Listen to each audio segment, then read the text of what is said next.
রাজবাড়ীতে প্রণোদনার পেঁয়াজের বীজ বপন করা হলেও জেলার অধিকাংশ জায়গায় এখনো চারা গজায়নি। এ নিয়ে লোকসানের শঙ্কায় স্থানীয় কৃষকরা। তবে কৃষি বিভাগ জানায়, ফলন ঠিক রাখতে ক্ষতিগ্রস্ত কৃষকদের মাঝে আবারও বীজ বিতরণ করা হচ্ছে। রাজবাড়ী থেকে এম মনিরুজ্জামানের প্রতিবেদন, জানাচ্ছেন সৈয়দ মাহমুদ।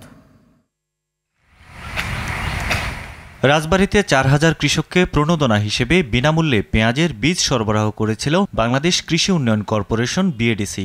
গেল ১১ থেকে ১৫ নভেম্বরের মধ্যে পাওয়া এসব বীজ খেতে বপন করে কৃষকরা। তবে সেই বীজ থেকে ২ সপ্তাহেও চারা গজায়নি। এ নিয়ে দুশ্চিন্তায় কৃষকরা।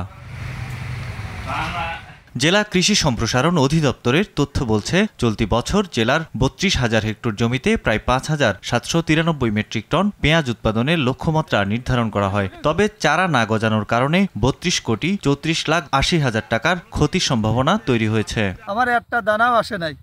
আমি ওই ভূমিতে কি করবো, আমার মাথায় খেলতেছে না যে আমি কি করবো ওই জমিতে। দানার ক্ষেত প্রতি একটা দানা জ্বালা নাই। এখন এর ওষুধ দিছি, সার দিছি, চাষ দিছি, সর্বনাশ। খালি আমি না, যারা পাইছে সবারই একই অবস্থা, বীজের অবস্থা ভালো না। পেঁয়াজের ফলন ধরে রাখা ও কৃষকদের ক্ষতির হাত থেকে বাঁচাতে আবারও বীজ বিতরণের কথা জানায় কৃষি বিভাগ। তদন্তে দেখা গেছে যে 275 জন কৃষকের মাঠে সন্তোষজনক পেঁয়াজ বীজ গজিয়েছে।